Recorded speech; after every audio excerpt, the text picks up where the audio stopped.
You guys are so fucked. You guys are in Yellowstone Kakstraat, hoor. So I read an article yesterday that basically stated that maintenance is not only limited to children and parents and your spouse, as we know it. Child maintenance, very popular, papgeld, whatever.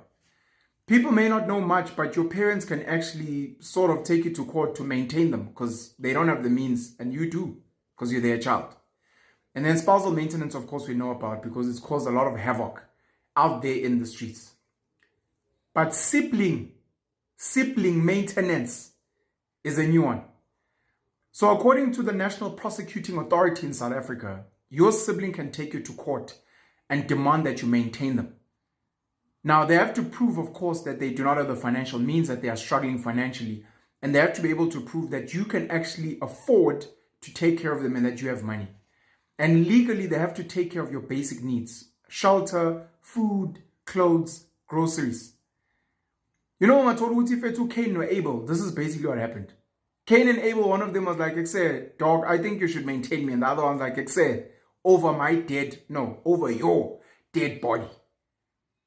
NPA states that siblings can now claim maintenance legally from each other.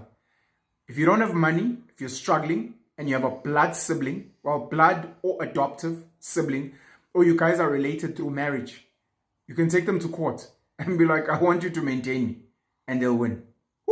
Sanibona, ngaphambi singene kwivideo namuhla, ngithi angithathe lithuba ngibonge isupport nothando nesikhombise lona lingaphezulu kokucabanga kwethu. Siyacela niqhubeke nisupport njalo ngokubuka amavideo ethu, ungakhohlwa ukucomment, ushare, ulike. Siyafisa ukuzwa umbono wakho. Sicela ke singene kwivideo namuhla. Yeah. Awuntshele wena Mr. Ramaphosa uthi amashangana ahambe awusawafuni from Monday. Wabona namhlanje 14 February Valentine Days.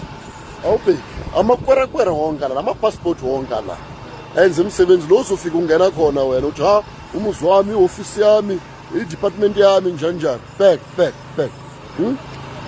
kwerekwere kuphela lela ama-passport kuphela awubheki abekho lokuma-Valentine babhisi yakwenza imali basebenza awubheki mara wena uthi mandeni kemele kahle amaphoyisa, ama-contractor njani kuphi ngakuphi just tell me ukuthi ngakuphi baza kuphi ibani uzoyaka izindlu senjiko, ibani uzokushela amabloko wena Ramaphosa, ibani uzokenzela imisebenzi, uzokakela izindlu la kanje.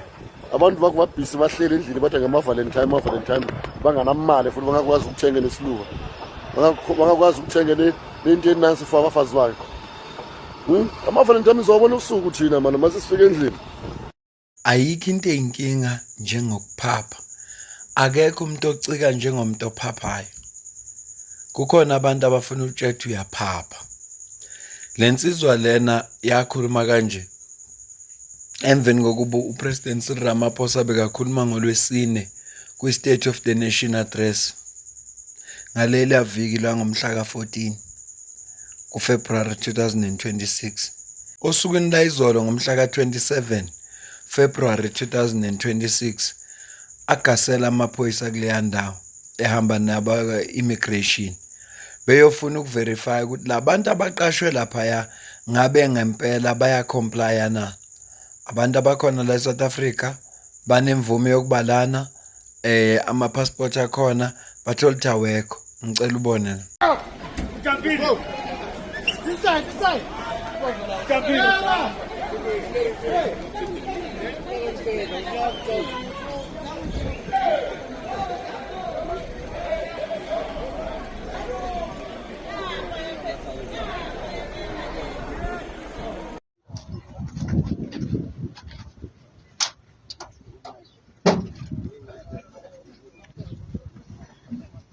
Yeah, no way, no man.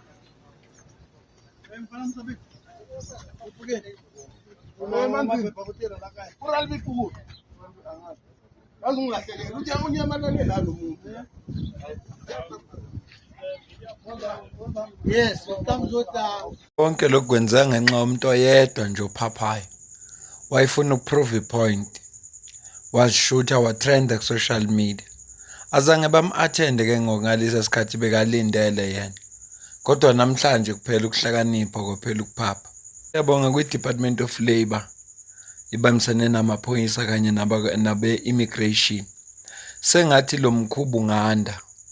Kulo nyaka kunyaka wama-elections ziningi izinto ozozibona eziwumehluko ezobe zenziwa ama-political parties nezinto abazozithembisa uzobabona indlela abazobehave ngayo ngoba bayazi ukuthi unyaka la esovotela khona ama-local government elections sovotela amakhansela nabantu abazobe besiphethe bengomeya.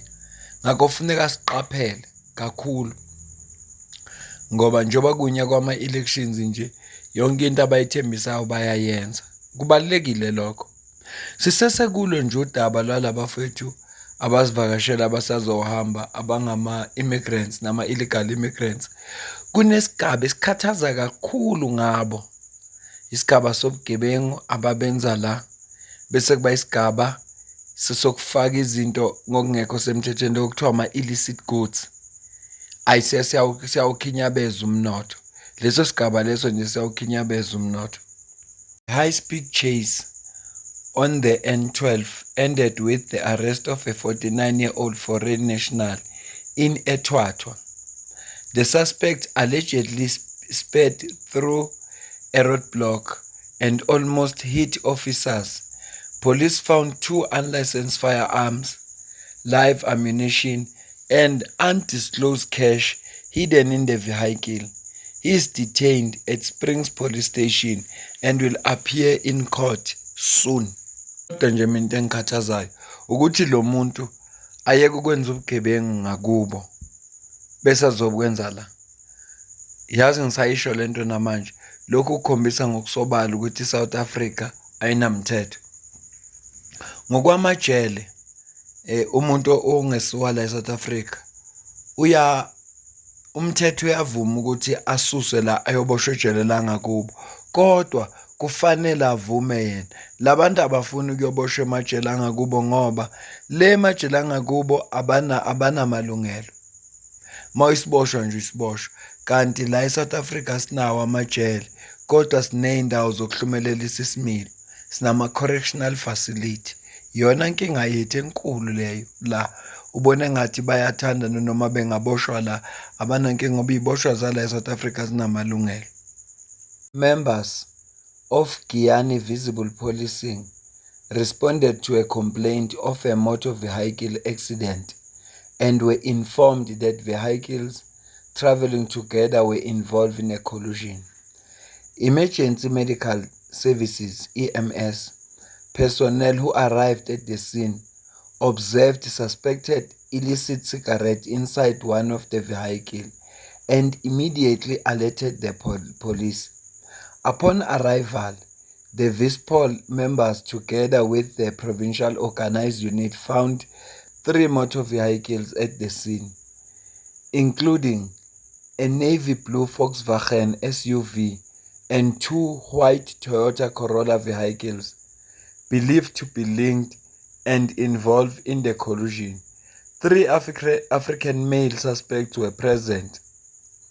A search of the vehicle resulted in the recovery of a large quantity of illicit cigarettes inside the navy blue Volkswagen SUV and one of the Toyota Corolla vehicles. The second Toyota Corolla was found empty and its driver alleged that he had come to assist his relative who was involved in the collision.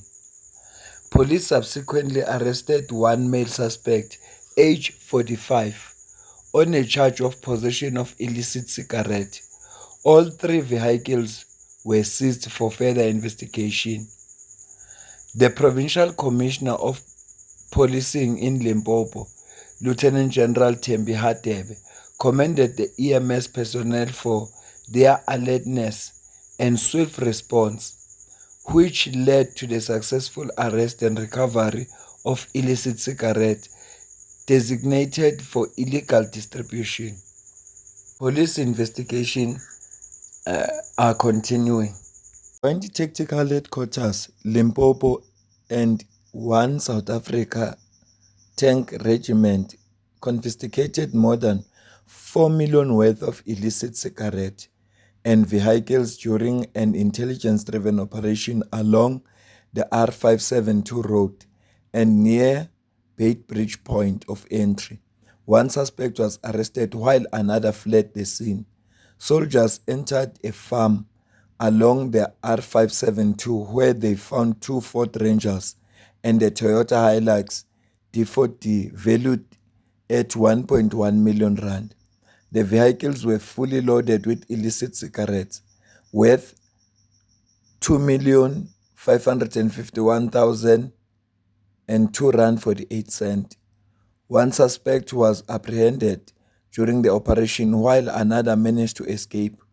On the southern side of the Beitbridge point of entry, members confiscated a Toyota Fortuner valued at 250,000 rand.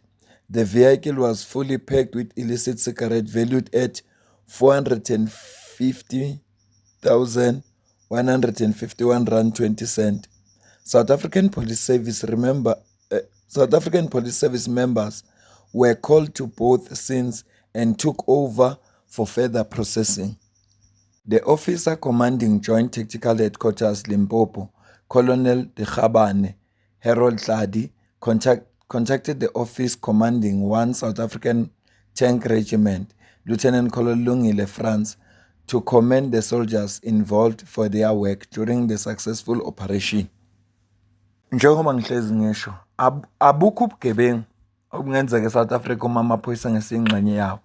Kodwa ukubona amaphoyisa enza umsebenzi wawo kuyathokozisa kakhulu ngoba uma bekwazi ukunqanda lapha eborder, lezi inkinga esikhala ngazo eziningi azizukuba khona. Ngakho ke fanele siwancoma amaphoyisa kulo msebenzi omuhle abawenzile bebambisene namasosha. Inhle kakhulu into abayenzile. Inhle ngempela. Angiyibambe le video. Ngicela ukuzokuphala kwakho la comment section ngizwe ukuthi wena ubona kanjani lonke lolu daba esilixoxayo. Ngale kwalokho mina nawe sidibane kwivideo elandelayo. Cela ujoin membership. Isiqala ku20 rand, khona 20 rand, 40 rand kuyaphezulu. Isiqala ku20 rand nje ngenyanga. Ikhona ka 20 rand uzobona uma ubheka ama option khona ka 20 rand, khona 40 rand, 100 rand kanjalo. Join membership, usupport. Ungakhohlwa ukusubscribe, ulike, ucomment. Mina nawe sidibane kwivideo elandelayo. Ngiyabonga.